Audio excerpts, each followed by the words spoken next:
now tuned in your number one radio station. Network.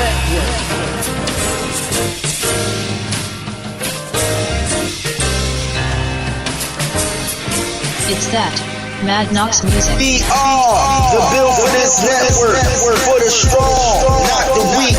And this is our weekly lineup. On Mondays, the number one chief rocker, Jersey Burn, brings you that recap entertainment show. On Tuesdays, the attack is on hip-hop throwback with the crown holder, DJ Mad Knox. Followed by the end of the big show with Chi-Town's finest, A-Track B. On Wednesdays, the brothers gonna work it out. I'm talking about the brothers of the number one chief rocker, Jersey Burn, and A-Track B. On Thursdays, the Theory of the Culture show, straight talk, no chaser, with Chizz, Roundtree, and DJ Mad Knox. Followed by the two-step king, Jersey's finest, DJ Dean, opens up his groove house. And on Friday, the crown holder, DJ Mad Knox, get your weekends right with the bill for this Friday mix. We are Network, for the strong, not the weak. You understand what it is? You are now tuned in your number one radio station. Network.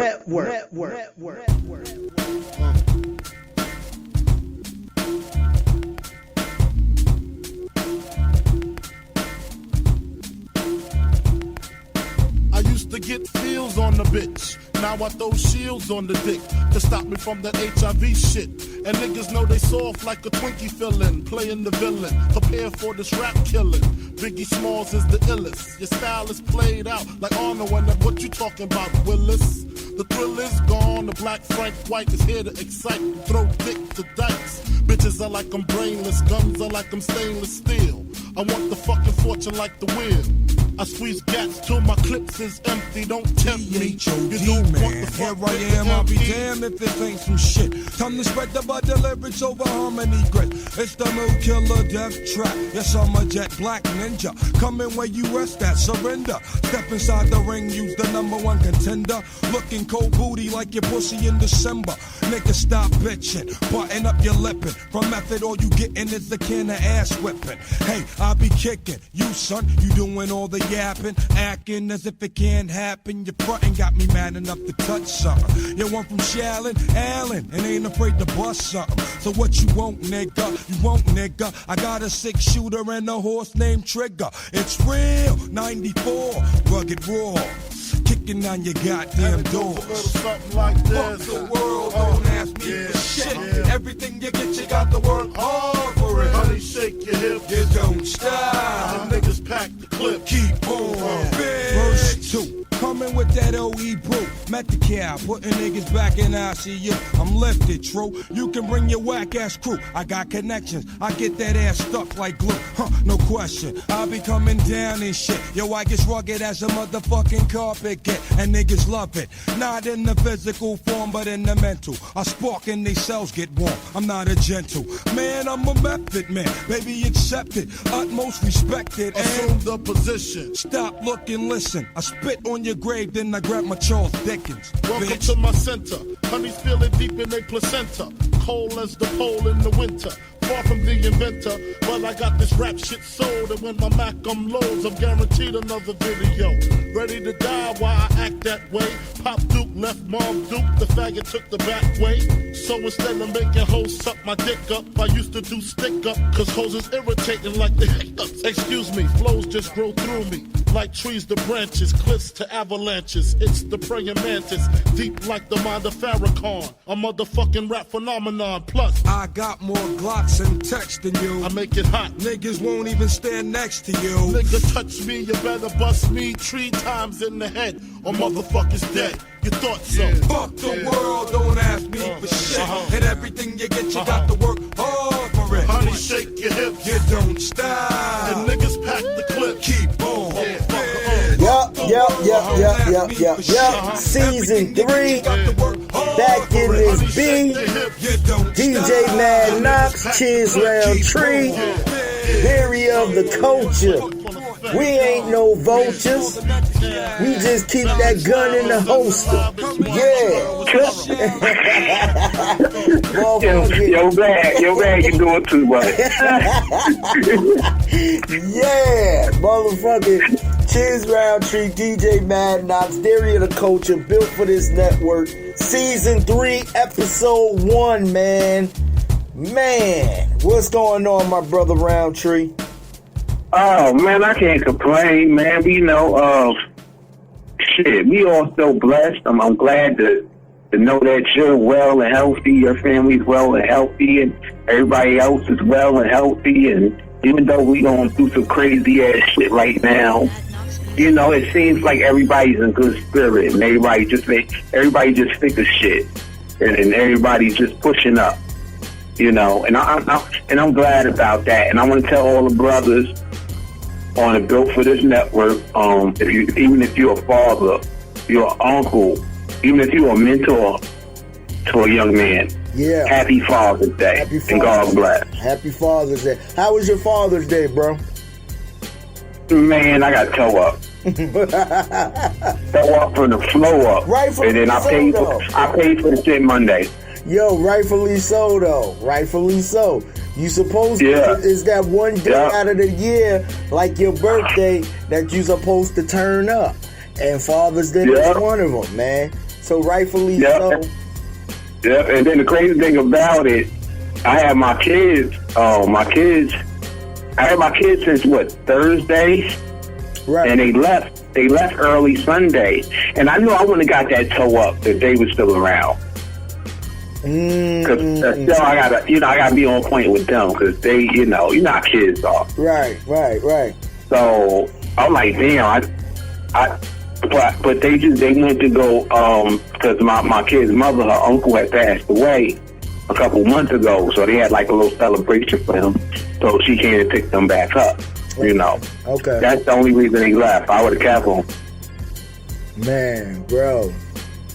And I got toe up. So you out there, you do violent, living your best life like you 21 out this bitch, huh? And knowing damn well I ain't 21. That been a long time ago, bro. Long time ago. I'm saying, but you know what? I loved it. I loved the fact that, you know, and we had a little cookout too. You know, we had a few people over.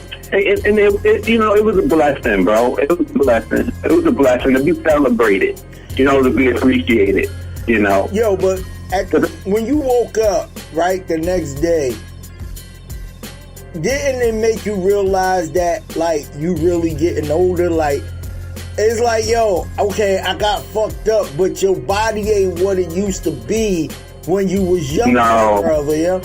I'm telling you, yo, it's one of them things where you realize when you wake up, stare at the ceiling, and your mind telling you to get the fuck up, but your body telling you something else.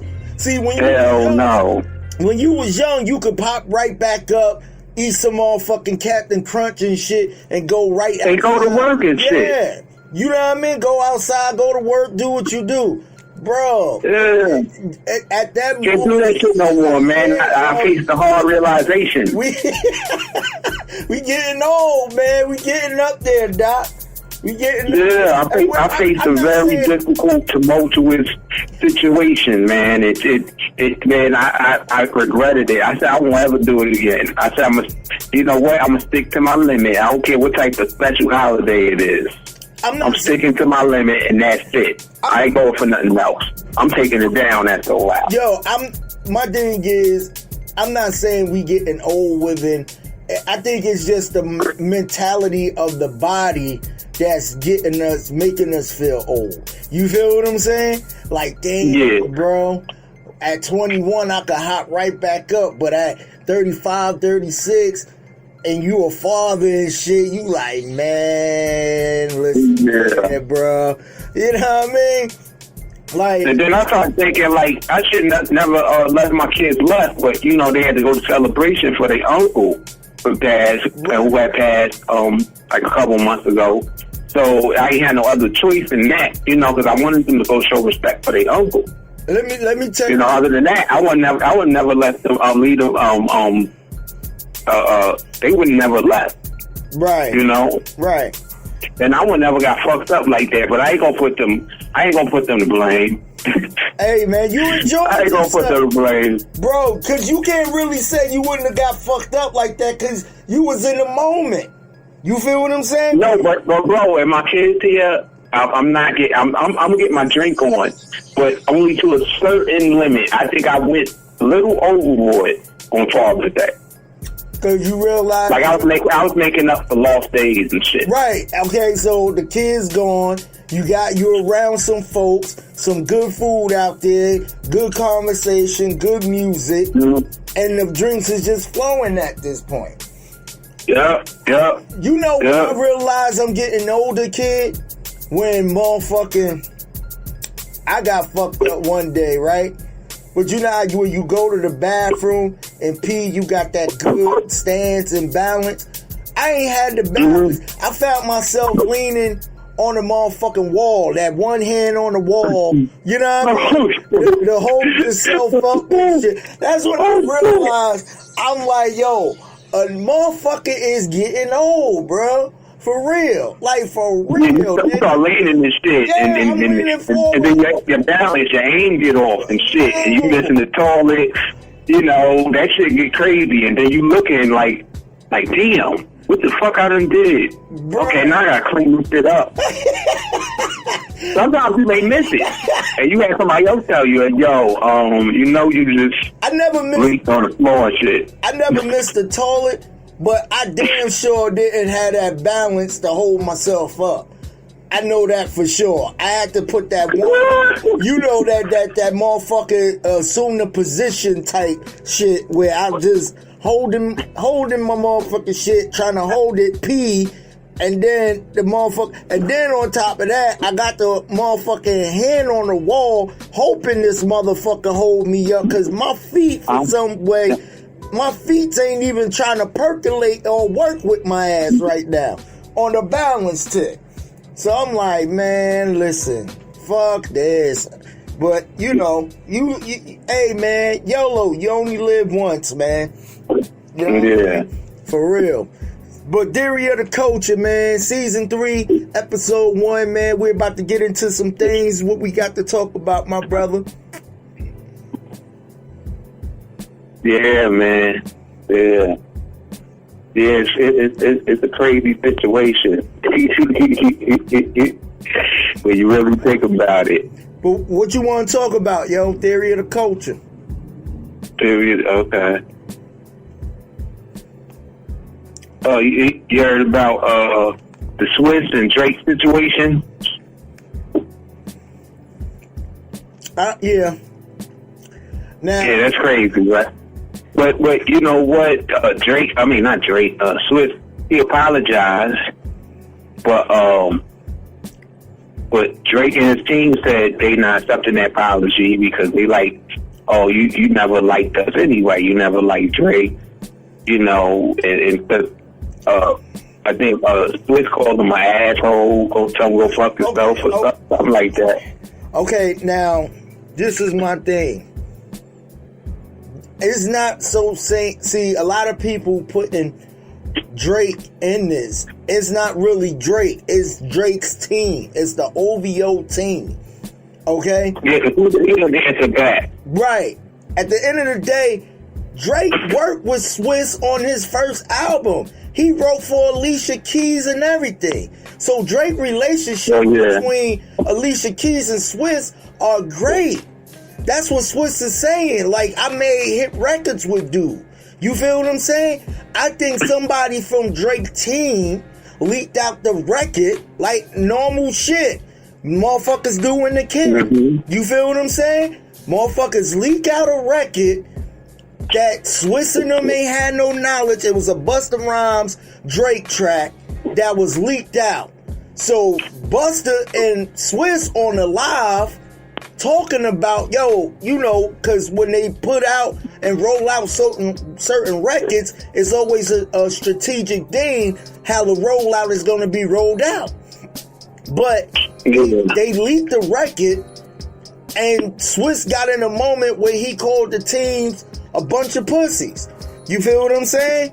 On the line. Yeah, because it was all because of I think it was a Busta, and Busta kind of like came in as the peacemaker. It was like, yo, it wasn't the fact that Drake wanted to work for me. He just wanted to work on a Dilla record, but Dilla wanted me to be included on it. And so of course I jumped on it because that's my brother, you know. But you know, Drake just didn't get a clearance, and then when you could tell it was all love, you know, because Busta was on the OVO radio show with Drake. And I think Busta brought the situation up. And Drake, I mean, you could tell Drake was feeling uncomfortable about it. And he was kind of like avoiding the question, like trying to, you know, how you like somebody asks you something and you try to go to the next question. Right. That's what Drake was doing. You know, and I think Swizz felt some type of way about it. You know, but then, you know, Swizz was like, yo, like, you know, I apologize. I was drinking. I was on one. You know how you feel about Busta, you know. But this is my thing. If Busta ain't taking that serious, you shouldn't take it that serious. But, see, okay, from a producer standpoint, but that's like his brother. It's like, okay, if my brother's not going to say nothing about this, then I'm going to say something about this.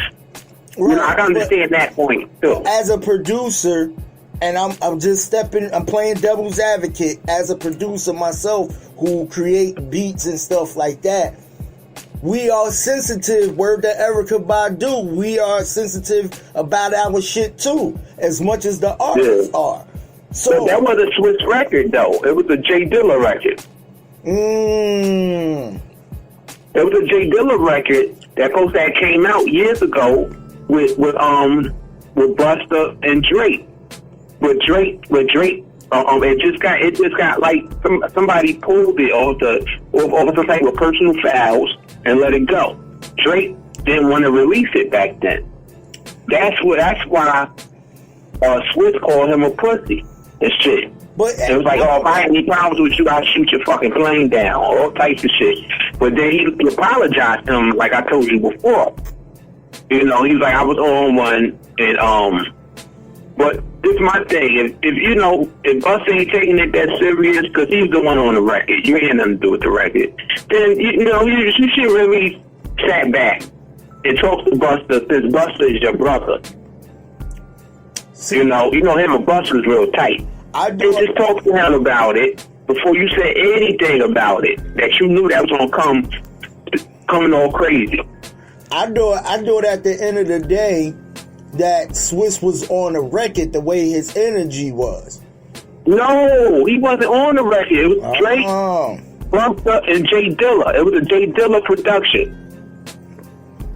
So, but Drake, you think Drake knew the record leak? Or he knew after the fact? He knew after the fact. That's what I'm saying. So you really can't sit there and curse out and blame Drake if his fucking team taking the record and leaking it. Yeah. Because that happened with Tim and Jay-Z. They was beefing for a while over that Venus versus Mars record, right? Yeah, there's a lot of hearsay, and I think the problem is too many people in between the situation. This is what because Drake didn't even say nothing. It was Chubbs, one of the main guys, part of his team. OVO, right? That came and said something back to Twitch. It was like, yo, we're not accepting your apology. Fuck you, pussy. Right. You a pussy. Right. So it's the team. It's not Drake personally. Just like when it's not Drake. When Swizz team leaked it out that Venus versus Mars, Myth Bleak got into the shit with Timbaland team. That's how it became a confusion between Timbaland and Jay. Because now it's like, yo, why would y'all leak out the record and Jay ain't even put out the rollout plan for the shit? You feel what I'm saying? Yeah. But it made it seem they go to Swizz, the whole thing, though, bro, Swizz put out a personal message. Like they put their live on YouTube and shit. Like they broadcast they live with Busta and shit. And I guess he was watching. He was listening to the interview with him and Drake, with Busta and Drake. Right. And so I guess he had his own opinion about it.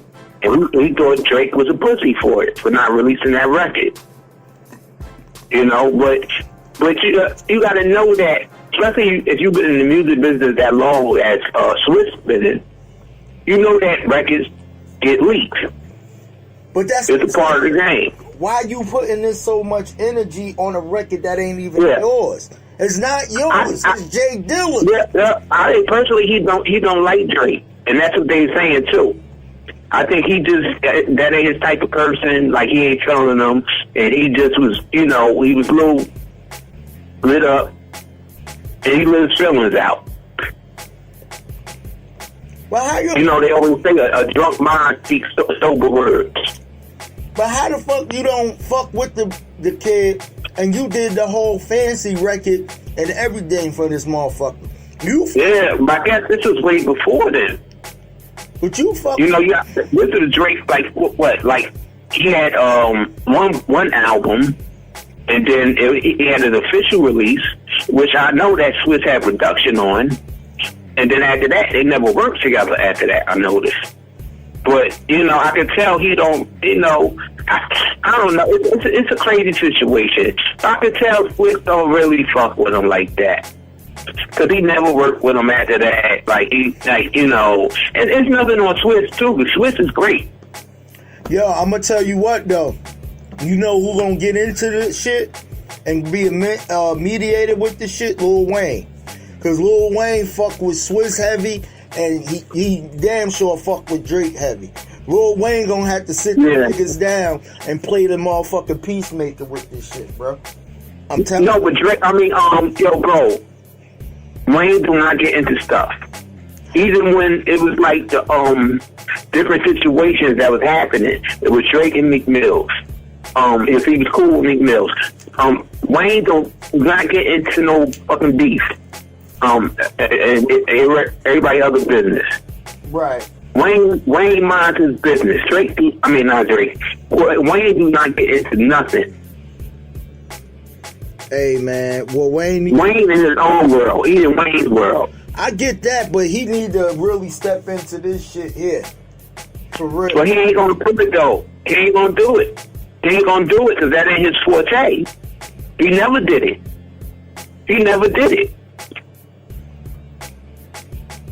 Shit, Wayne's too busy, you know, recording and trying to see what the next pussy he can get. Which I don't blame the man. Shit, live your life, brother. But he ain't getting into these other folks' bullshit. Because, you know, he cool with Swizz, too. Swizz produced, like 3/4, like, half of his project, almost. Right. That's what I'm saying. Yeah, like, he ain't getting into that. And I guarantee you, Alicia probably had something to do with Swizz apologizing too. Yeah. Because you know she's like a kindred soul. You can tell she's a very sweet woman, and she worked with Drake. Right. And so it's like, yo, not only this ain't right. Right. That's how I think I talk to him. Not only that, but you know, you got your kids and shit looking. So it's a different type of zone. Yeah. You don't want to be showing no bad example. Right. You know what I mean? Especially you getting into another, you know, person's business. And like Swizz said, because that had nothing to do with him. It really, this what I'm confused about. Because it's like, yo, why the fuck you got this type of energy over a record that ain't even yours? Yeah. Especially if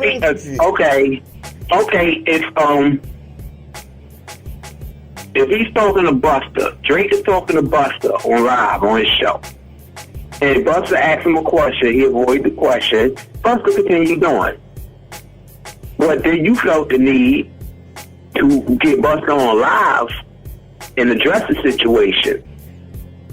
You know, which I know it had Busta feeling crazy, like, yo, bro, calm down. It ain't that serious. It ain't that serious. That shit is crazy to me, man. That shit is real. But Chizz was like, he just, he was lit up. He's lit up. That nigga need to stop drinking if he gonna be on it like that, then shit. If he gets if he's an angry drunk. There's a lot of people are angry drunks. Right. Like, so they start drinking, they start getting real emotional, and they get real mad, and they willing to fuck with you at any cost about the littlest stuff. Even stuff that don't have nothing to do with them, and it's obvious. I think Chizz was fucked up for that. Like, you got a great thing going on, man. You got a beautiful family, beautiful wife. You and Tim got this whole versus shit going on, which is starting up a whole movement. Like, yo, bro, you doing too much. Calm down. Relax.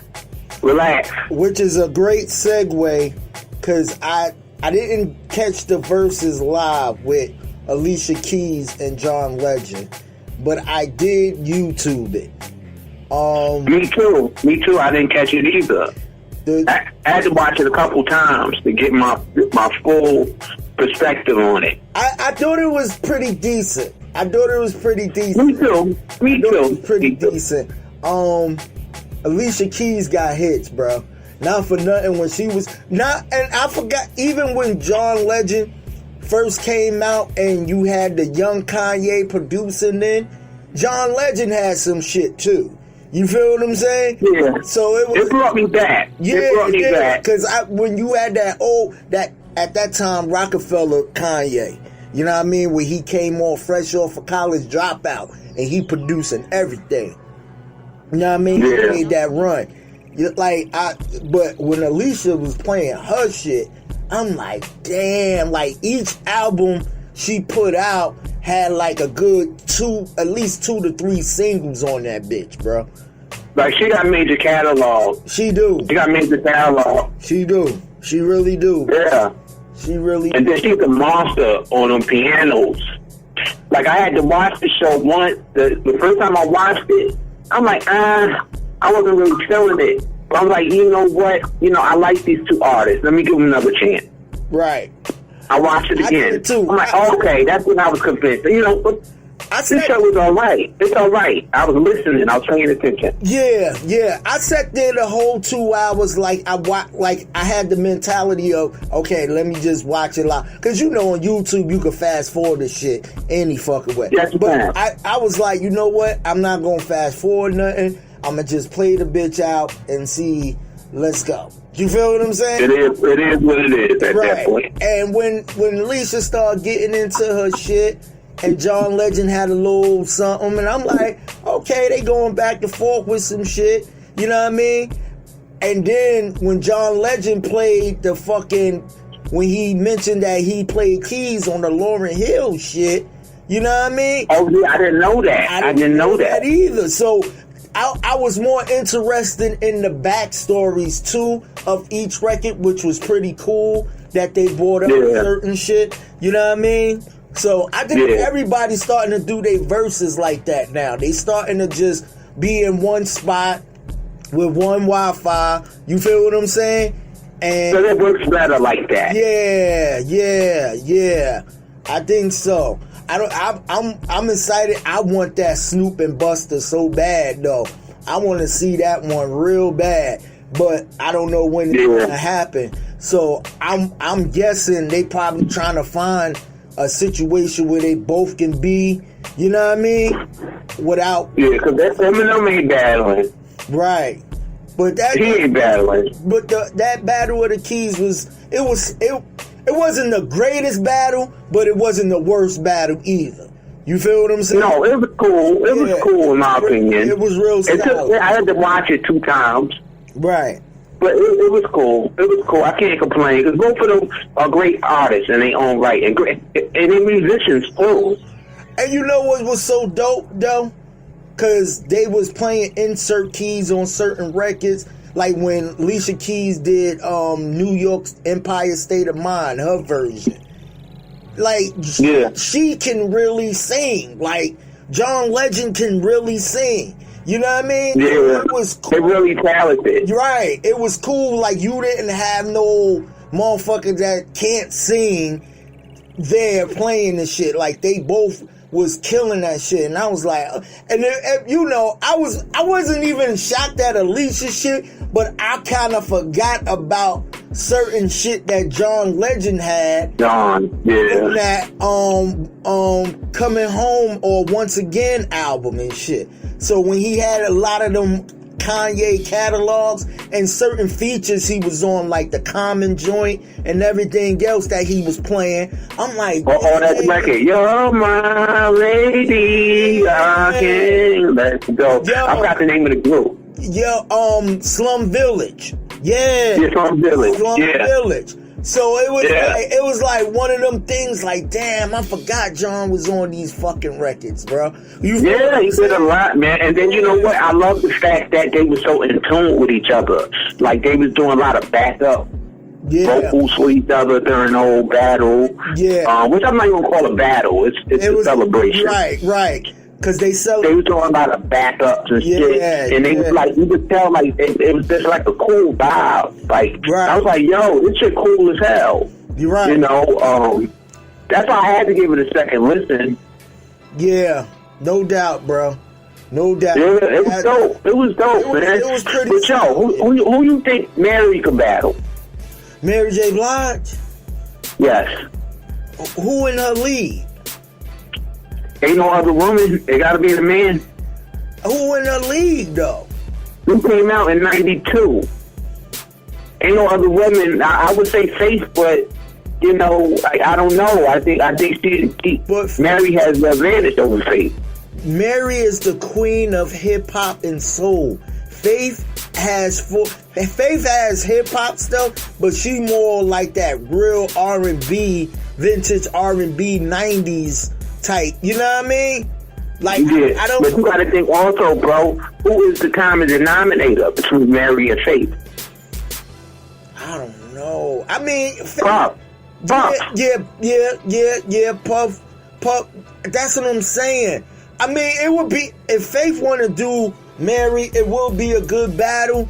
But then again, it's like you said, you got Mary had an obvious advantage, though. Right. Because all the remixes and features she's on that should be bananas. Shit, yeah. Not saying Faith ain't on some shit. Faith on a lot of shit too, like a lot of the Locks and everything else records. You know what I mean? But bro, but Mary is just a monster. Like, and she's like different, bro. I don't know. I don't think personally.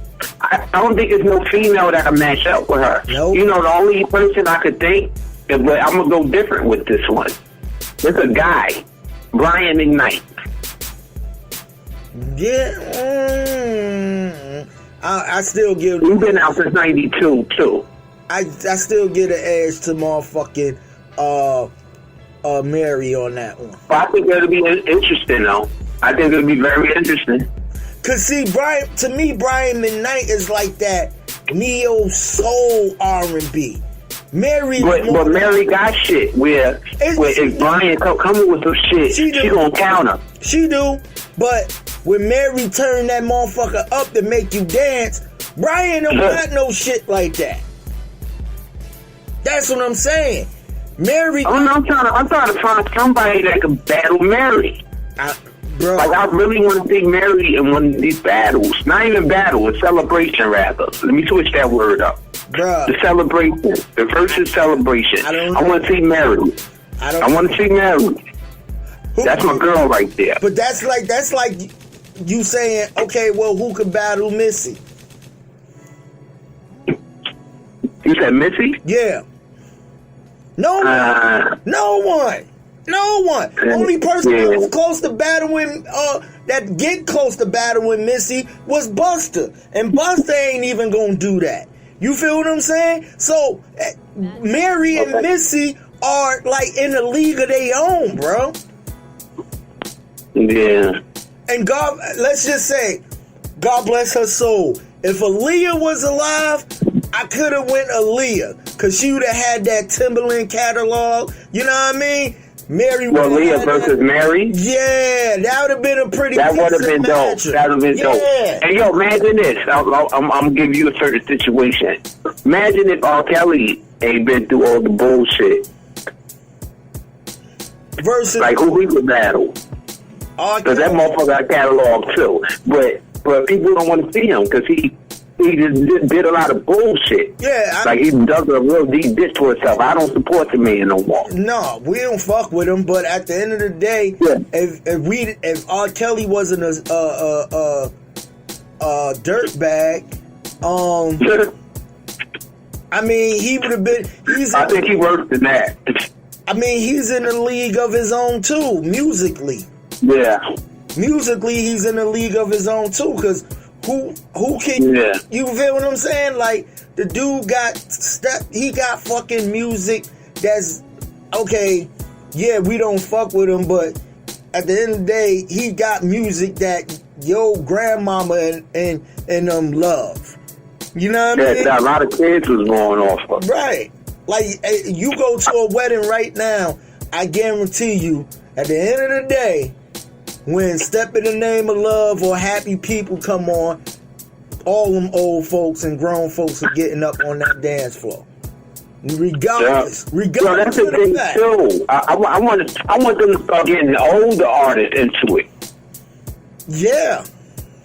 Like the last older ones was what? Babyface and Teddy Riley. After that, everybody else was kind of recent to a certain extent. Right. Let's get some older. The older generation in it. One of my brothers from my lodge brought up. He asked me what I think about Rakim versus Nas, and I'm like, no, that ain't gonna work. That's two different generations. That's what I told him. I said you can't do that. I said at the end of the day, I would rather see MC Shan and motherfucker KRS-One battle it out. Yes. You know what I'm saying? Yes. Let's go there. You know what I mean? Or Rakim versus Big Daddy Kane. Yeah. Like, give me BDK versus Rakim. You feel Give me some type of battle. Right. But I want to see the older generation, or the older, more wiser, talented generations of our rappers and our singers battle it out. Yeah. Yeah. But make sure the battles fit with each other. It gotta match up. That's what LL Cool J was saying. He willing. Yeah. He want to smoke. He wants to smoke. He do, but he don't want to smoke with nobody that can't not match his weight class. Yeah. He want to smoke with motherfuckers that can match his weight class, and I get that. Like personally, who do you think Salt and Pepper could battle? They could battle people. I mean, well, shit. If they was more relevant, JJ Fad would have been a dope battle versus Salt and Pepper.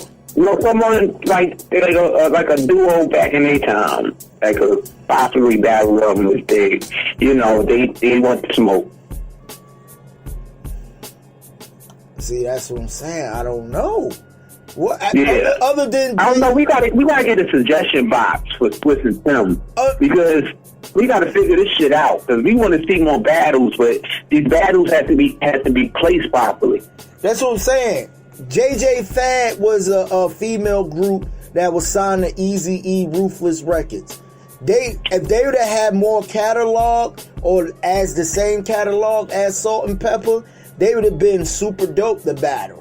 JJ Fad versus motherfucker Salt and Pepper, West Coast versus East Coast, that would have been super dope. You know what I mean? Yeah, I don't think they got nobody from the West Coast yet. That's what I'm saying. That's like you were saying earlier about that Snoop and Buster shit. Right. That shit would be legendary. Right. I still want to see motherfucking E40 versus Too Short. Oh, hell yeah. Hell yeah. Let's bring it all the way West Coast. Yeah, I want to see Let's bring it all the way West Coast. I definitely want to see that. For sure. I definitely want to see that. Well, how about MC Light versus Queen Latifah? See, this is but Swiss saying he got all these battles set up and whatever the case may be, but I don't know how far they going, because by the time he do all these battles, the quarantine gonna be fucking over. So yeah, and they gotta reinvent it in some type of way. It gotta be a new strategy plan to keep it going. And I get, you know, but at that point, everybody gonna be busy. You know, yeah, I get, so ain't nobody gonna have no time to be doing these versus battles. And I get, you know, we gonna do a fucked up time period in the world, so they probably don't want to pressure the fact of doing a battle and shit like that. You know what I mean? But yeah. That's crazy, yo. That is crazy, man. But yeah, man, it's a lot of different battles I want to see. Like, it know, really is. It really is. You know? Yeah, but it just said before, it has to be placed correctly. And timing has to be there. Right. You know, it can't be no willy-nilly battle. It can't be. It can't be. Exactly. You know, get the people that want smoke right now before they start getting busy and put it together. Put it together. Exactly, yo. Exactly. DMX did say he wants smoke. Give him the smoke. LL want the smoke. Everybody wants the smoke. Yeah. Everybody wants the smoke. Why not? Who you think? Why fucking not? Who you think could battle Slick Rick? I don't know, man. I don't really don't know. You know, Slick Rick, one of my favorites, man. I can't say it. I can't call that one. Battle of the storytelling. That should have been dope, bro. That should have been hard. Battle of the storyteller. Yeah, Battle of the storyteller. Yeah, but he was like the main storyteller, though. Swiss storytelling game is stupid. I mean, Slick Rick. Like, he influenced, like, almost fucking everybody. Right. So how you gonna put somebody up against somebody that influenced a whole fucking generation? Right. You know, I don't know. I think he's in the league of his own too. I don't know. I don't know about that one. We gotta do our research on that one because I don't know. Like, I love Slick Rick. I would love to see Outkast get back in the game and put the smoke on somebody. But they in the league of their own too. Yeah, technically they are. Yeah, they are. It was many duos, but it was just different forms of music that they was doing. Right. You know, they was doing something different than everybody else. Like you could say Mobb Deep is great. Rest in peace to Prodigy. Right. You know, they was different, but they was great. But they put out a whole nother different format of music, of hip-hop, than Outkast. But they still was great. Right. So I don't know who to put up against Outkast. Man. Yeah. That's a tough one. Yeah. But I want to see this battle of the track. T.I. versus Jeezy. Yep. Battle of the track. Yep. That's what I want to see. Yeah. Or matter of fact, not even battle. Celebration of the track. Yeah. Yeah. Because they cool. Celebration of the track. That's what I want to see. Somebody put in my messenger on one day, Rick Ross versus DJ Khaled. Battle of the Florida boys. Oh, no. I'm like, how you... First of all, majority of Khaled catalog, Rick Ross is fucking on. He's on it. I mean, even though Khaled... That's crazy. That sounds crazy to me. But Khaled do... Now, I don't think neither of one of them will even do that. I think they will, bro. I think they will. Personally, I disagree with you on that one. I think they'll do it, bro. I think they'll do it. I'm telling you. I think they'll... Well, how you want to do a battle against somebody that majority of your... Not even majority, like, a certain percentage of your records is with. I wouldn't do it. But that's what I'm saying to you. Khaled got a good 20 records that doesn't feature Rick Ross that's dope as fuck. That been singles. Okay. And you gotta. I don't see it happening, bro. I don't see it happening. Look, they both got like 8 to 9 albums apiece against both of them too. They both have 8 to 9 albums out, bro. Straight up. I know they got catalog. Yeah, I think they'll do it for the city, bro. I think they will, bro. It won't be a battle. It'll be a celebration, but I think they'll do it. You know what? That one is up in the air for me. I can say yes in one breath, but say no to the next breath. Right. Because I don't know. It might. Okay. Who in Florida do you want to see fucking Rick Ross battle? Flo Rida? Plies? Hell no. Right. Only person. I want to see Plies go against. Yeah. I'll say this. Plies versus Trick Daddy. That'll be a decent one. Let's get it. That'll be a decent one. But that's what I'm saying. Rick Ross the only one that was standing up to Khaled. Far as like good anthems and street. No, but DJ Khaled is not a rapper. He's just a producer that be putting out albums. It's still like you gotta put Rick Ross album, bro. Rick Ross is a lyricist. He's not gonna want to do that. If he's gonna get involved in this versus shit, he's gonna want to be going against another elite artist. DJ Khaled. I can already tell that from him. DJ Khaled is, even though he's a producer, he's still in the record books as a artist, bro. I know that. The motherfucker got a Grammy and everything. I understand this. That's what I'm saying. But I can tell personally, I can see the situation. Rick Ross is not going to want to do it. He's not going to want to do it. Like, put me up against the elite artist. I don't want to go against him. That's my brother. You know what I mean? Like, and he on a whole nother lane. That's what I'm saying. I don't want to go against him. You looking at it on a personal standpoint. Don't look at it as a personal standpoint. Because at the end of the day, they each of them, even though they featured on whoever record, you got to minus them records out. That's going to be the rules. Don't play nothing I'm featured on. You don't play nothing I'm featured on. If you take them records out, still they got motherfucking enough records to put out to battle each other. And Khaled, it ain't no difference than if fucking RZA was battling Premier or Nobody. At the end of the day, they playing Primo battle with shit he produced, so Khaled could do the same thing, bruh. Same shit. Well, you know what though? I'm open for it. But I don't think they're gonna do it. Like Khaled don't even want to do no interviews. So I'm not sure.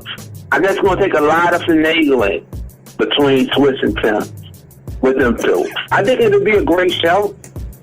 Yeah. Because I think both of them artists are in, Florida, so I think they able to hook up together. But then Khaled don't even be around nobody. They say Khaled, he had to go get dental surgery. He had like a whole full suit on and shit. He don't want to be nobody. He don't want to be around nobody but his wife and his kids. I get that, but I guarantee you, if Chizz and Tim negotiate this shit right, they'll do it for the culture, bro. They'll do it for the culture. This shit. And they'll do it on the strength that it'll represent the 305 heavy. Because they represent that Dade County heavy.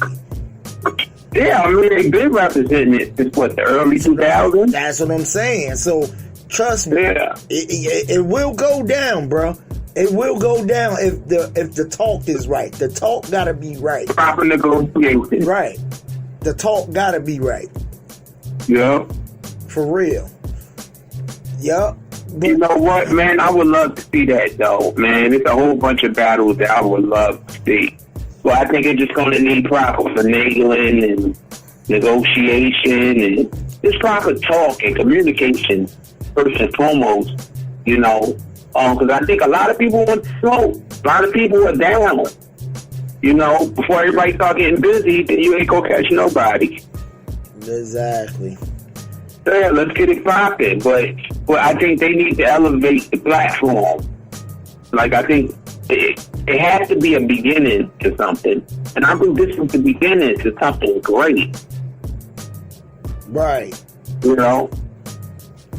Where these artists could actually start getting paid off of this shit. You know? Make it towards that, and where they catching back end money. I mean, off of it. Bounty Killer and Beanie Man, they fucking streaming sales went up since they battled, bro. Like, for real. Oh, yeah. It was extra promotion. Yeah, they shit went extra promotion. Yeah, so it's definitely helping certain artists reinvent themselves. You feel what I'm saying? I think it's helping everybody. Yeah, that's for sure. I think it's helping everybody. But once you see their name up, it's like, okay, probably a good name has to get mentioned in a while. Then all of a sudden your name be mentioned in something that's latest going on. Like the latest thing that's going on. Of course, your fucking streams, your sales, everything going up. Your popularity is going up. Right. Of course. You know? So I think it's beneficial for everybody, you know, that chooses to involve themselves in it. You know, I think it's a great move. It's a great move. Like, you're not hurting your brand. You building your brand. You bringing more excitement to your brand. Yeah, for sure. That's why I think that I'm so genius about that versus shit. Yeah, that's and it's been happening with Tim and Swiss. Just, you know, brought something different to the table. It's like, yo, how about we do this, that, and the such? Like, okay, this sound right. You know, that's where great things come from. Like pure ideas. And you can see the growth with it. Because at the end of the day, once Beanie Man and them did their verses and the Wi-Fi and everything was secure, then everybody now is starting to be like, okay, one spot, one Wi-Fi. You know what I mean? If you got a certain DJ or a pianist or whatever you doing, cool. But it's working out to where, you know what I mean? Nobody, Wi-Fi is fucked up mainly. You feel what I'm saying? So, it's just the fact that motherfucking Instagram need to motherfucking extend their time limit on their live, bro. Well, yeah, Instagram needs to step the fuck up. That's a public announcement. Instagram needs to step the fuck up. Yeah, for real. You know, stop playing fucking games. But you know, I'm not even mad at Instagram because they owned by Facebook now. So, well, yeah. So at the end of the day, because I think Mark Zuckerberg, he owns Facebook, he owns Instagram now. Yeah, he runs both companies. But I can't see why. Because if you look at it, it's like this. Instagram is very different from Facebook. Facebook is still like a little bit old school. Instagram is a little bit more advanced. It's like, damn. But I understand the whole business plan behind it. Yeah. Because it's like if you own both of these platforms, like you in competition with yourself at that point. Well, see, on an Instagram level, you could connect your audio or videos to Facebook or Twitter in the process of in that one app. So Mark Zuckerberg, you're right. And Mark Zuckerberg just fucking sat there and was like, "Yo, okay, we study you doing this. Let me add my stock onto your portfolio." And hey, it is what it is. So they just made him a fucking partner. You know what I mean? I mean, they doing business, bro. I mean, shit, man. Motherfuckers becoming billionaires. You see, Jeff Bezos just became the first trillionaire of Amazon. Of course. You know, and it all started from an idea. So that lets me know that shit, ain't nothing we can't do. Right. He ain't no silver spoon in his mouth. Exactly. Yeah, man. So fuck it. We all can do it. That's a fact. That's a fact. Yes, That's a yes, fact. Sir. But yo, We're about 10 minutes before our hour is up. Do you got anything else to bring up? Oh shit, I want to salute the Method Man, man. I want to give a big out to the Method Man. Shout out to I don't know if you may heard. He transformed his classic song, M-A-G-D-O-D, man. Now it's a cannabis brand. Yo, that's dope. That's dope as hell. I'm like, yo, I love meth. I love meth. He took what he loved to do, which is smoke, and now making money out of his name, his brand. Just like Wiz Khalifa. Yeah. Shout out to Wiz Khalifa. They got the Khalifa Kush out there. You know and Snoop. It's Snoop too. Snoop too with the executive branches and shit. Yup. So like, why not? Why not? Yeah. If I had the opportunity to get me a fucking cannabis brand, I'll get me a fucking cannabis brand. I won't be. Why not? That's gonna be $1 trillion business in 10 more years. I won't be surprised if Redman and Be Real ain't too far enough to be having their own leaf coming out. I think Be Real already has a cannabis brand. Okay. So, hey man, I don't think Redman knows. Yeah, Red. I bet you Red working on some fire. I guarantee you Red working on some fire. Cause he's smoking meth shit, but he analyzing like, okay, I done smoked the motherfucking meth, I done smoked the Khalifa, I done smoked the Snoop. Meth gonna come out with some shit that have you just wanting to eat the whole refrigerator. Yeah. I guarantee. Yeah. So shout out. And then a lot of things with these companies, they coming out with edibles and candies and gummy bears and all types of crazy shit that's like cannabis infused, which I think is dope. Like I can't nobody else for doing business, you know. And yo, shout out to motherfucking Meth, because I'm gonna tell you what, he probably one of the illest MCs that don't really get the honorable mention that he fucking deserves, bro. You feel what I'm saying? Meth is very underrated, man. Very underrated, bro. That motherfucker, man. Listen to that track with God Bless Big Soul. Right. He still like he was on Big Ass. For real. And Big knew that. I'm telling you, bro, and you gotta think about that. That was Big premiere album, and there was only one motherfucker feature on that shit, and that was motherfucking Method Man, bro. Nobody else was on that record but Meth, bro. You feel me? Yeah, you right. So at the end of the day, from a motherfucker that just came in the game, that's like when Nas came in with Illmatic and put AZ on. You feel what I'm saying? Ain't nobody knew who the fuck AZ was. When Life's a Bitch came on, the Nas premiere drop, second record after the intro in New York State of Mind. Here comes AZ, and he got the first verse on top of that. You feel what I'm saying? So you gotta understand, Meth is so fucking underrated, man.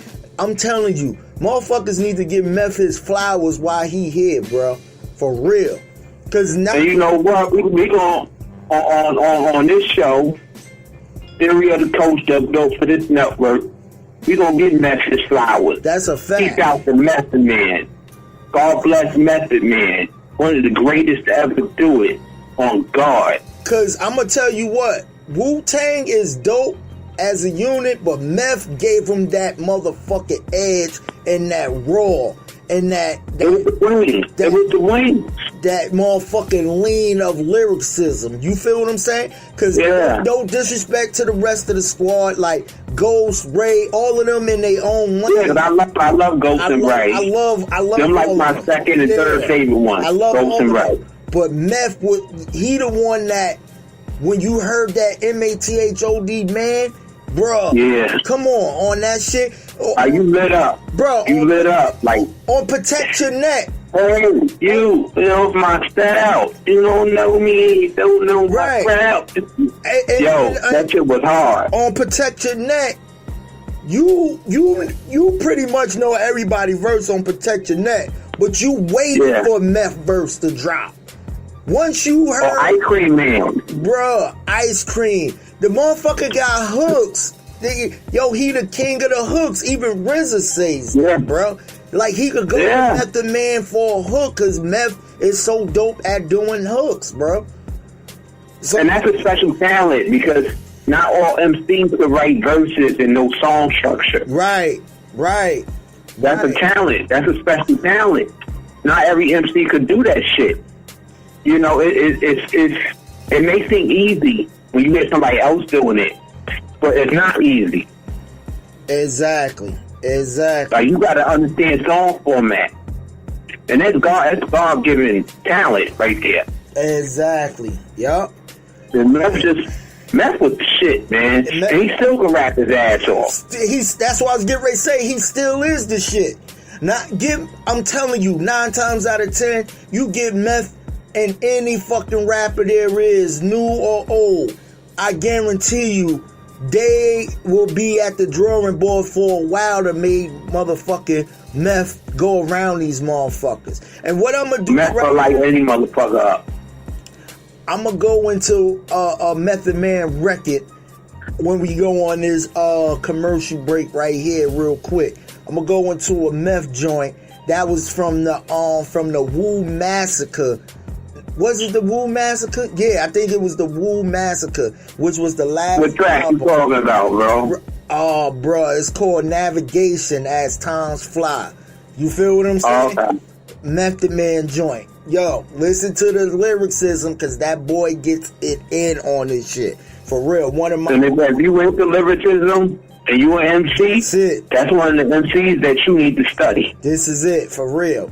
So what we gonna do right now, get into that Method Man joint, and then we gonna come back with a special guest from my guy from Jersey City who just dropped his instrumental album, Hit System. You feel what I'm saying? With his debut instrumental album, Sounds from the System, right here on Built for This Network, Theory of the Culture. Me, myself, Mad Knox, Chizz, Roundtree. Let's get it.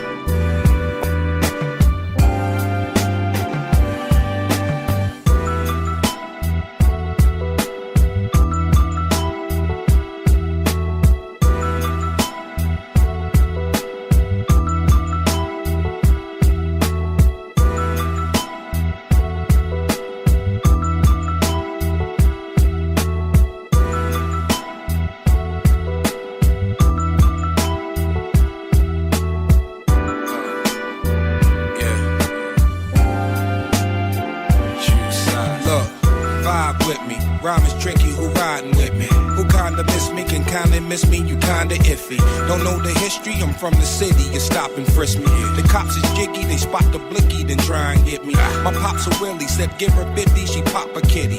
He bad boy and he pop a really, that's not a biggie. See my committee, block a fishy, it's not an issue.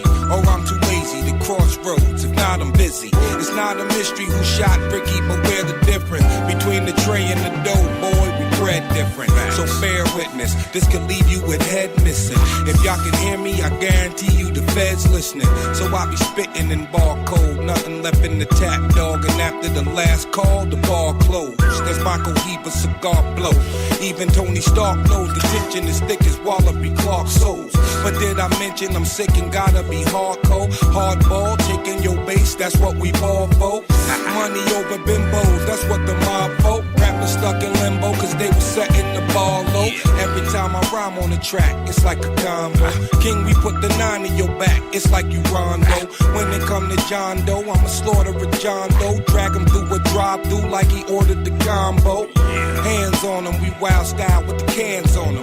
Then come defeat, that's my beliefs and I stand on them. Give you the beats, no Doc Dre, your brands on them. So man on them, these verses hot and the fans want them. I'm from the school of them hard knocks with harder standards. I've been a hard rock before they added the arm and hammers. I'm at bananas, bogus method, we call it Bama. Gun on the camera so we can shoot them in panoramas. Nana, I'm feeling petty, but watch your manners. Use proper grammar so we can stop with the propaganda. No type of slander, but tell them hoes, I'm not your Santa. Just want the body, nobody trying to pot and pan ya.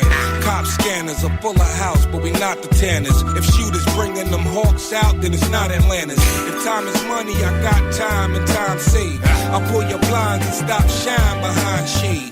Nobody get till I got mine, my mind made. If time is money, I got time and time saved. I pull your blinds and stop shine behind shade. Nobody get till I got mine, my mind made.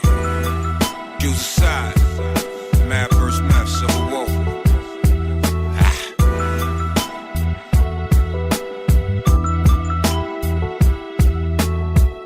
Time is money, I got time and time saved. I pull your blinds and stop shine behind shade. Nobody get till I got mine, my mind made. If time is money, I got time and time saved. I pull your blinds and stop shine behind shade. Nobody get till I got mine, my mind made. Yeah, we are back, Theory of the Culture, right here on Built for This Network. You already know what it is. Myself, DJ Mad Knox, Chizz, Roundtree in the building. We got a special guest, my brother from another mother. You feel what I'm saying? I'm so excited for this brother. He's been working hard. Jersey City Zone, my boy, the hit system in the building. What up, big bro? Yo, what's going on, man? How you feeling, Knox? I'm feeling good, man. I'm excited, man. Sounds of the system, dog. I love the project. I just was listening to it for the past few days. I love the album, like very dope ass music. Yeah, thank you, bro. Thank you so much. I appreciate it. I appreciate real music. I'm just excited. Producers are now starting to take the role as artists. You feel what I'm saying? Right. Because we played it back for so long and we let the real MCs eat, but just to see us flourish and be like, yo, let's put together a musical bed out. Like, you know what I mean? Like, shout out to them, like the Roy Ayers and all these people who did it before us. You know what I mean? They ain't had no too much. They just put out good music, good vibrations. So to see you, my brother, put that out, I'm excited for you, bro. I'm excited for you. Thank you, man. Word on, Knox. I'm not gonna hold you, man. Like, you know, I remember, like I said, for me, listening to your stuff from back, you know, when George put me on and let me hear some of the things, and then I was hearing things prior to that years ago. I was like, damn, who's this cat? So whenever I hear, you know, it takes good music to make good music. I'm a fan first. I'm a fan first, and so, you know, anybody can build and provide motivation. And so I think, for me, just going into this process and doing the instrumental album, it was just like, especially during this time, everybody was able to sit down. And so my boy Sipe came to me, was like, since everybody's able to sit down and observe music, just, you know, put out an instrumental album. And I was just like, well, if I can't just do it and just put out beats and be like, here, you know, listen to some beats. It had to almost tell a story in a sense from 1 to 10. I get it. And so it had to mean something. You know what I mean? So I got a question for you too, brother. What inspired your love for music and for production? And how long have you been into production and just making music? I think that it goes all the way back to being a fan. So I think going back to picking up albums from the stores, right? Going back and picking up albums from the stores and seeing who actually produced it, who recorded it, where it was recorded at, that type of fan. So I want to go all the way back to Rockbox. I'm a fan of hip hop, so my uncles I was always around them, and so we was watching. I'm a Crush Groove baby. You know what I'm saying? I'm a Beat Street baby. You know what I mean? And so all of that goes back to all the way then till now. And so I think Hit System began for me when Puffy started his group, the Hitmen, and everything that the Hitmen was doing during that time was out of control. And I'm talking about everything was like a movie, a masterpiece. Out the park. And so I got that. I think during that time, just watching the Hitmen and listening to their sound and making sure that not everything is just a bland sample, but a movie around the sample. That's how that came to be. So I say, if I ever do anything, because it was so many of them, and everything that they did was just, it was pristine music over the sample. It was never just a bland sample. It was always another song with a sample. And so it started with the hit system. It started with the hit men. And then just listening to everything Puff put out and stuff like that. Shit, I've been doing music probably since that era, since probably like actually on an MP since. Wow. I started out with the PlayStation 1. Right. The MTV Music Generator. Yeah. I remember that game. I remember that. But I just wanted to ask you what type of musicians you was into coming up, because I noticed when I was listening to your album, I had a lot of jazzy and like soulful like notes and like vibes in your music, and I appreciate that. You know, I love to hear that type of shit right there. Thank you, man. I think for me, it was really about listening to George Benson, Najee, those type of cats when I was younger, especially George Benson. Like, I'm a George Benson head. I'm a George Benson head. He's a beast. And just being around my pops, even OG Kenny G. You know what I'm saying? Like listening to all of those type of things. Ahmad Jamal, especially Ahmad Jamal. Like Ahmad Jamal is that's my guy. That's my guy. Yeah. And my another question I got for you, like what pushes your drive to keep it going, like day in and day out? Because I know, like as a creative, sometimes it ain't easy. And then you're dealing with life on top of that and responsibility. Like, what pushes you, brother? It's a common divide when you're dealing with family and music. So you got to be able to definitely know how to split the two down the middle. But for me, what pushes me is just I want everybody to feel what I was feeling when I went through the process of making it. And so for me, like I said, when I first went out and doing Sound from the System, it was how can I create a vibe where you wouldn't want to skip it. You know what I'm saying? Because I don't want to lose you too much on the track. Right. So I can create a vibe where you didn't want to skip it. And what motivates me is being able to hear somebody like Busy say, "Yo, I really love the album," or whenever the album did drop. You know, Knox hitting me like, yo, this album is dope. And even other people telling me other things similar to that. And so that's always been the thing for me, making sure that, you know, if I got you to some point where you're able to say that to me, and it's a genuine statement to me, that means that I was able to take you where I was at for that moment. You know what I'm saying? That's a fact. Oh, man, that's all respect right there. That's all respect. Yo. That's all respect. And how important is synchronization and balance when it comes to putting together a project, in your opinion? I think it's all the way important, all the way down to the track listing, straight up. Because if you're creating a vibe, it gotta go from where one mode stops to the next one carries. I've always listened to the vibes in albums. Like if you listen to Off the Wall, right? The way it starts Off the Wall is it's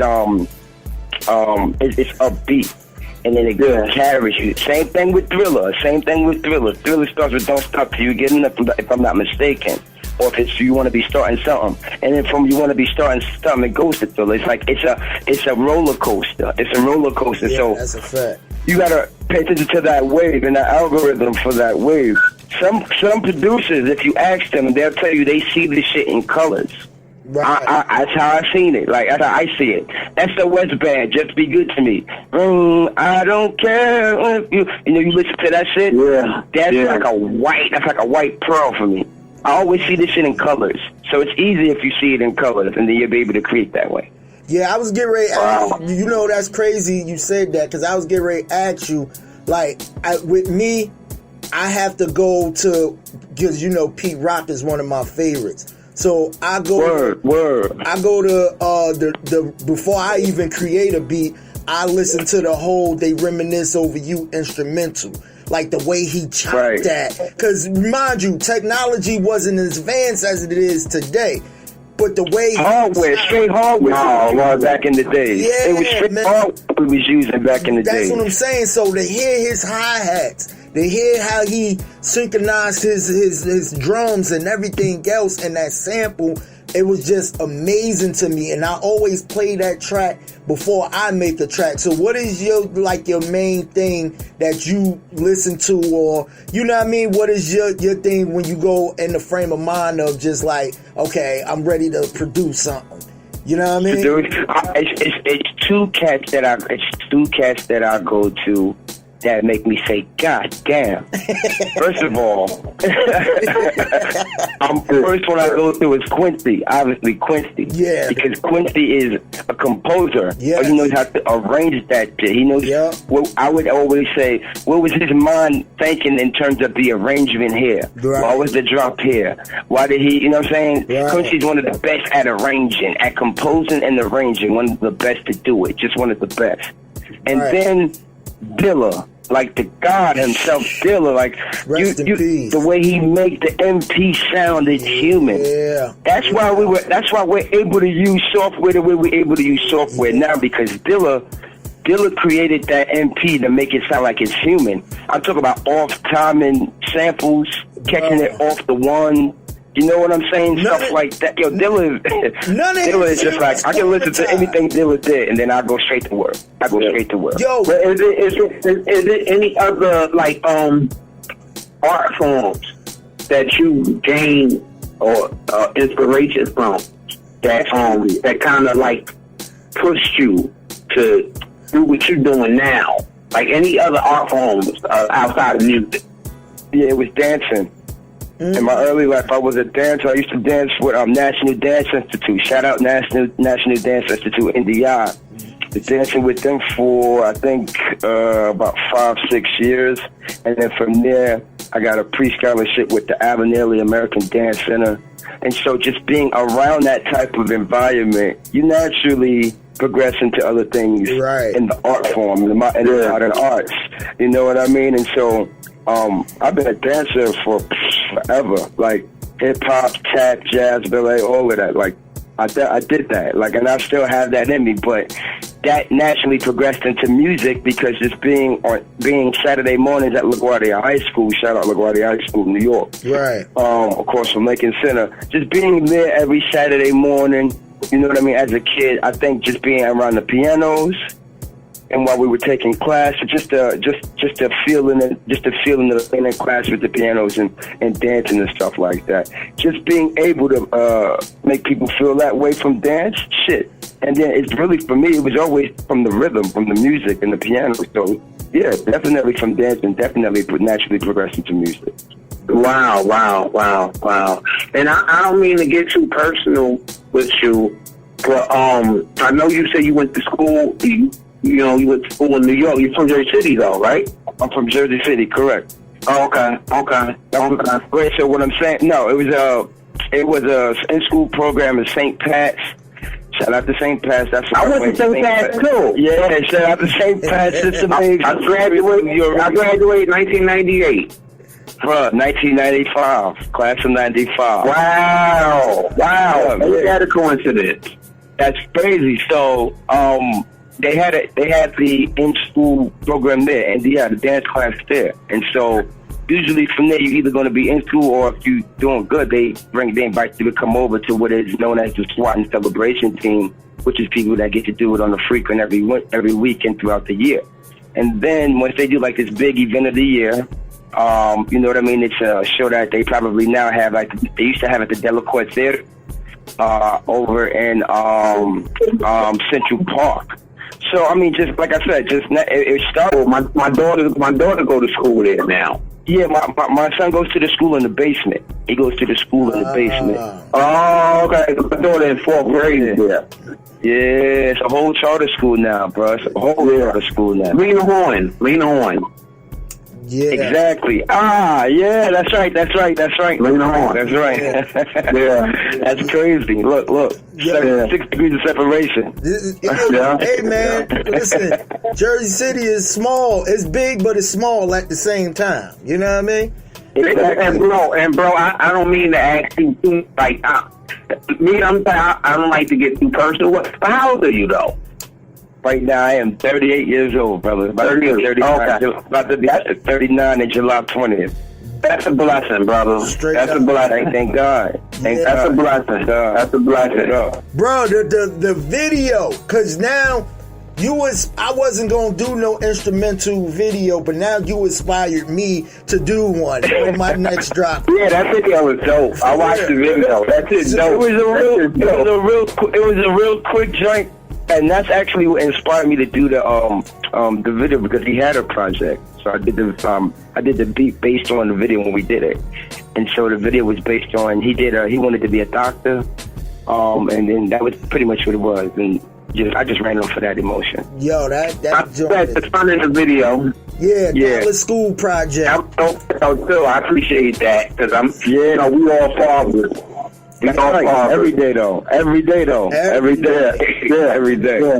Yeah, I'm like, damn, when I watched that video, I said, this dude, now I have to do a video. Like, it's like one of them things, like, now I have to do, I probably won't do one with my son, but I have to do a video next time I drop my instrumental. But see, now I'm listening to your project yesterday, right? I'm listening to the project yesterday, and is where it wins. Throughout the project, there's narration throughout the project to pretty much guide you through. So that shit is the most interesting thing about your project, is that it's narrated through, and then it keeps you on point. Yo, I did that when I listened to it. I appreciated that. Word up. I had me an L and was just getting kicked back and just press play on that damn thing. You heard me? I thank Louis Armstrong for that.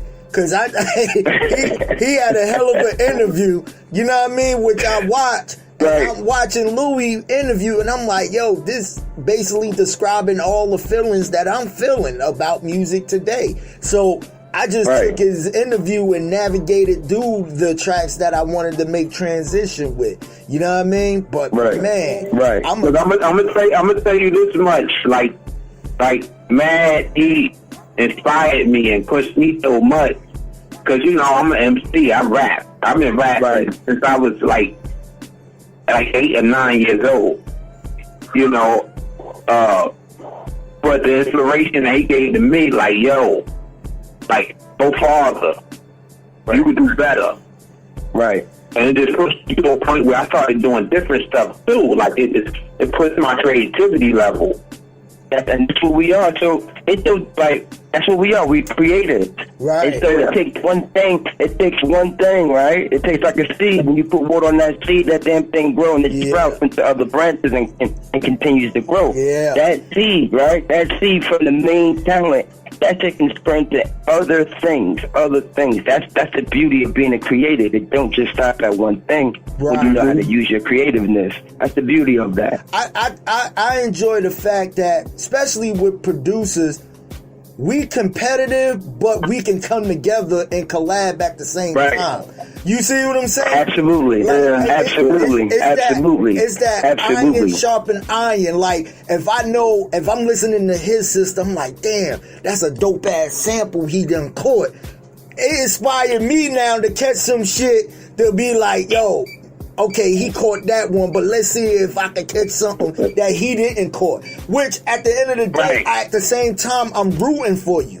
You feel what I'm saying? Right. So it's no hate. And the feeling is crazy mutual. You know that the feeling is crazy mutual. Crazy mutual. Like I said, when George sat me down and he played me the point. Right. I said, oh, I'm scratching all 4 of these beats that I did for you, and we're going right to the drum board.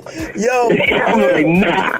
Yo, it's you, shout out to it definitely got to be some type of collaboration that's going to happen. Yeah, it's definitely. In the future, whenever we can work it out, bro, it definitely got to be a collaboration. That's what I'm saying. That's the inevitable right there. Bro. Yeah, because I like working with like-minded people. Right. I'm down. I'm trying to get a whole like a compilation album of producers to just put instrumentals together, like how Khaled got motherfucking 10,000 MCs on one record. I want to do that on a producer level. I want to take you. Man, Right, I want to take you. Whatever you need from me. Whatever you need from me, bro. You know, I'm going to go. Yo, man, don't forget about the MCs. No, I don't never forget about y'all. I won't. Whatever y'all need. Like, whatever y'all need, I got y'all. Like, I think that goes without saying. Like, right. Whatever y'all need. See, I won't forget about the MCs, Chizz, but y'all always will be there. But I'm trying to let the producers shine, bro. I understand that. I understand that. It's a different time, a different place for everything. Right. You know, everything's gonna work out. It's like, yo, you know, long as everybody on the same note. Yo, we gotta have our moment to where we composing. We want to showcase the talent without the MC, because at the end of the day, people listening here, they gonna listen to the beat, but most of the time, the MC, they want to hear what the MC. We want to let the music just be talking. We want this the is vibe out. This is vibe out. Because salute to y'all two brothers. Because y'all two brothers was able to do that. You know, first, mad shit. Oh my God, it was crazy. And then I was listening to your production project, and I felt it though. It was so great. You know. It was so great. Like, I felt a lot of that. I felt a lot of emotion in it. Yeah. Right. And then when I watched the video, I'm like, oh shit, you had your son in it? I'm like, oh shit. Yeah, I didn't expect that. That caught me off guard. I'm like, yo, this is crazy right here. I'm like, this brother right here is on to something. Definitely. Shout out to Jay Bliss too, man. Jay Bliss, another one that inspired. Jay Bliss, he be bringing that heat too. So shout out. Oh my God, my bro. That's little bro. That's little. Let me tell you something. Bliss is an animal. Yeah, he is. An animal. He is. He's an animal. I don't think actually Cats really understand how much of an animal he is on that beat shit, on this production. That boy. He's an animal. That boy. It been times where I looked at Bliss and had to scratch my shit. You know what I mean? Like, right. He's an animal. Like, he's really an animal. Like, he's really different. He's really different. Real. And I love being around him because that's different energy. I love being around him. That's different energy. And we always concoct. The energy of inspiring. Ain't no hate involved. Right. If I could sit there and be like, yo, hit, motherfucking bring that 808 up a little bit more. That's motherfucker. I got you. You feel what I'm saying? That's me rooting you. Right. And want to see you win. It ain't no hating shit to be like, oh, I could do better than that. Yeah, I'm sure. Yeah, nah. Bro, bring that 808. You know what I mean? It's a little bit more EQ. I'm that type of person, bro. So I want to see my fellow producers have the shine of the MCs, like the MCs. And there's nothing against the MCs. We need y'all, but at the same time, we gotta have our moment. But the MCs need the producers too. That's a fact. We need each other. Yeah, it goes all need each other. One hand off the other. Yeah. Right. Yeah. It goes both ways. We paint the picture, and y'all finish it off. Right That's there. it. That's it. Like, that's it. You know what I'm saying? We give y'all the blank canvas, and y'all go ahead and y'all create the artwork. That shit it becomes a wonderful marriage. Yeah. For real. So, yo, let them know where they could catch the album at, where they could catch the video at, and all that, man. Right. So, Sounds for the Systems right now is the instrumental vibe album that's available on all streaming platforms. I think Apple Music, Spotify, iTunes, all of that. YouTube. The video is on YouTube now. Dallas's School Project.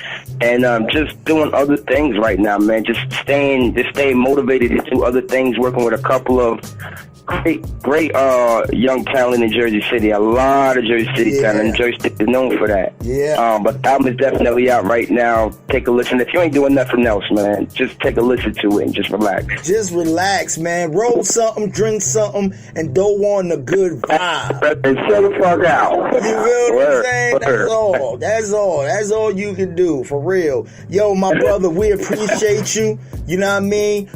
Again, My brother, congratulations. I'm excited for this drop for you. You feel what I'm saying? Thank you. Thank y'all so much, man. It's going to be... Salute to you, brother. Like, you're doing live things, and you're doing your thing, and, you know, I'm really excited to see more from you, and the project is crazy. Yeah. Just keep on doing your thing. Just keep on doing your thing, man. Thank you, Chizz. Thank you, Chizz. Thank you very much, man. Knox, y'all already know how I feel about y'all, man. Like, whatever y'all need, just holler at me. I'm there for y'all all day, every day. And this is not a bullshit tactic. It's for real.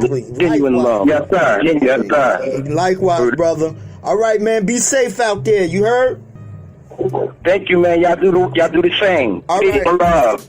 All right. Peace. Yeah, that was Hit System, y'all. You feel what I'm saying? We getting it in, man. Getting it on, getting it started. I think we lost Chizz. Chizz.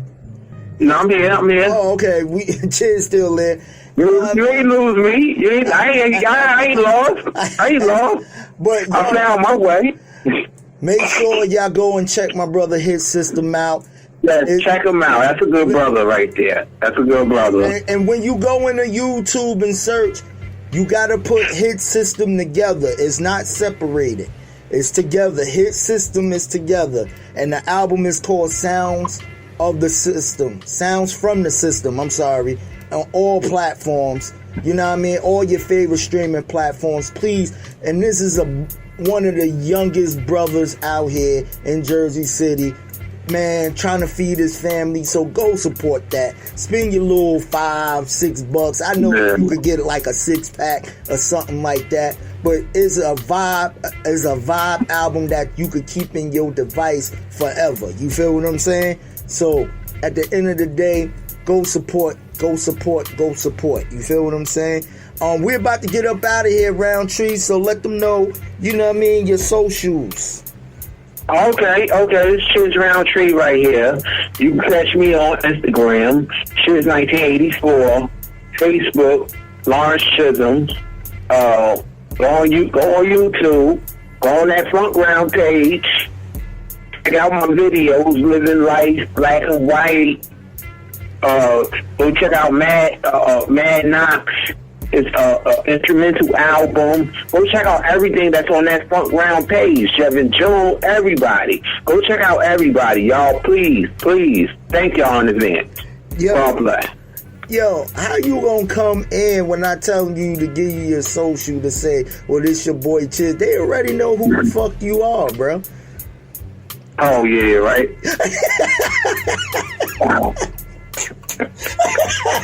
Chizz.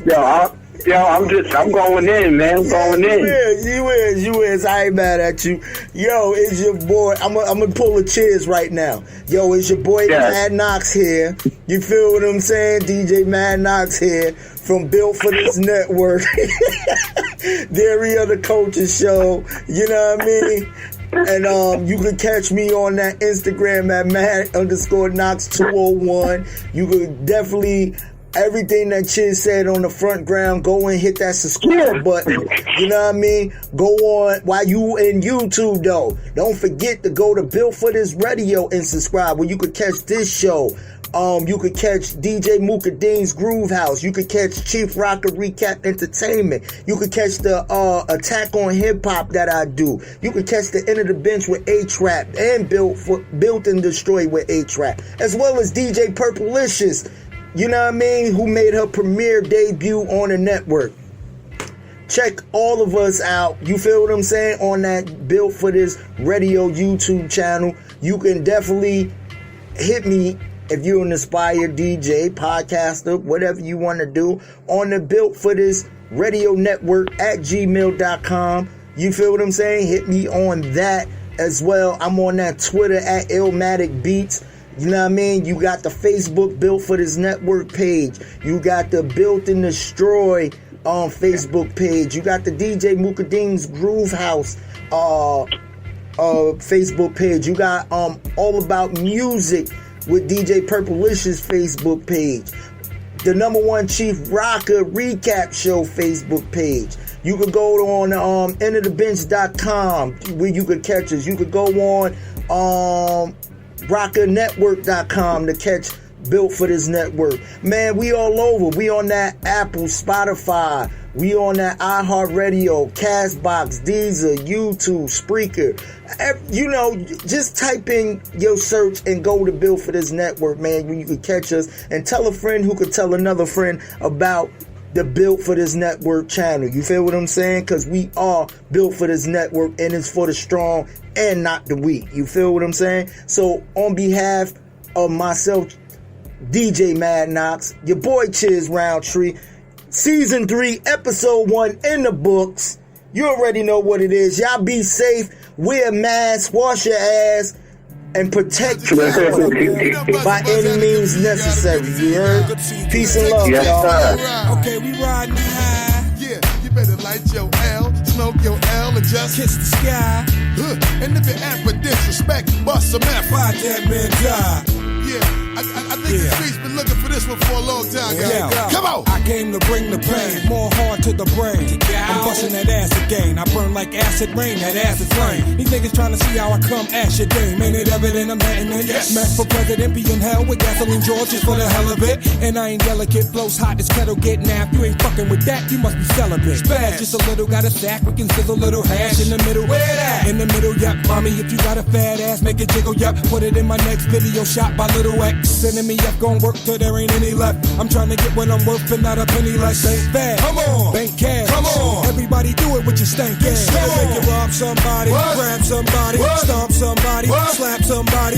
Make you wanna step to the bar, sip Bacardi. Wild out, spaz in the club, we in the party. Brooklyn, come on. Shaolin, come on. Queensbridge down to Long Island, come on. Bronx nigga, come on. Manhattan, come on. In each and every hood, what's happening? Come on. Yeah, real talk, nigga. See your mouth. Let me get at these niggas.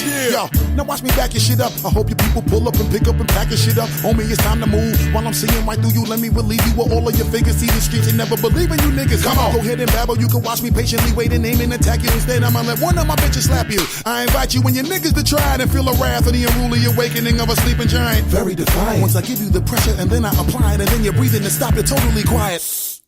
Captain of the ship, so call me the pilot. I'll leave you and your crew will collide on me dying. Stop on the niggas! Just like a herd of 1,000 cattle that'll travel over your face and frazzle your shit. Chop you worse than the brick and then we torture you and then get the reppin' and get the steppin', nigga. This shit'll make you rob somebody, grab somebody, stomp somebody, slap somebody, make you wanna step to the bar and sip Bacardi. Wild out, spaz in the club, we in the party. Brooklyn, come on. Shaolin, come on. Queensbridge down to Long Island, come on. Bronx, nigga, come on. Manhattan, come on. To each and every hood, what's happening? Come on. Truthfully, come on, nigga. Niggas, listen, let me talk. Come on. Can't you see what I got for you now? Shake a big fat ass in front of me now. To all my high hitters, to all my live niggas, we hit a blackout, follow the story now. Just feel my heat, and you know I'm gonna just keep it street, my nigga, cause you know we about to lose it, my nigga, and you know we gon' get real stupid. My nigga, see the police coming, fireman coming, street niggas ready to ride and start dumbing. I love to see it whenever you and your man frontin'. Me and Memphis step to you, and smash something. Now who is he? Dope MC, killing these cowards. Whack niggas get pimp slapped. Give me some powder. Click clack, run in your back. Now think about it. Get back, run in your gap. I can't allow whatever it. Niggas, set it off. You know we seeing it through, God. The street be needing niggas like me and you, God. Hey, yo. I think what I'm seeing from here, we got them wildin', yo. Logical, we shoulda did this shit a long time ago. I got that shit that make rappers shit in they shoes. Nasty MC. I spit flows and spit in they food. Man, don't tempt me. I'm nothing like a curious child. I'm simply a boy in the hood with furious this styles. This shit'll make you rob somebody, grab somebody, stomp somebody, slap somebody, make you wanna step to the bar and sip Bacardi. Wild out, spaz in the club, we in the party. Brooklyn, come on. Shaolin, come on. Queensbridge down to Long Island, come on. Bronx, nigga, come on. Manhattan, come on. In each and every hood, what's happening? Come on. Every day, heavy rotation. Come with it. Let me talk. Come on. Hey, yo, guys. Yeah, Lord. Flip mode, Wu-Tang, nigga. Ain't that some shit? That's some shit. Action trophy, bust a bus. That's the cow. Yeah. Hey, let me know when you want to do that. We are Built for This Network, for the strong, not the weak.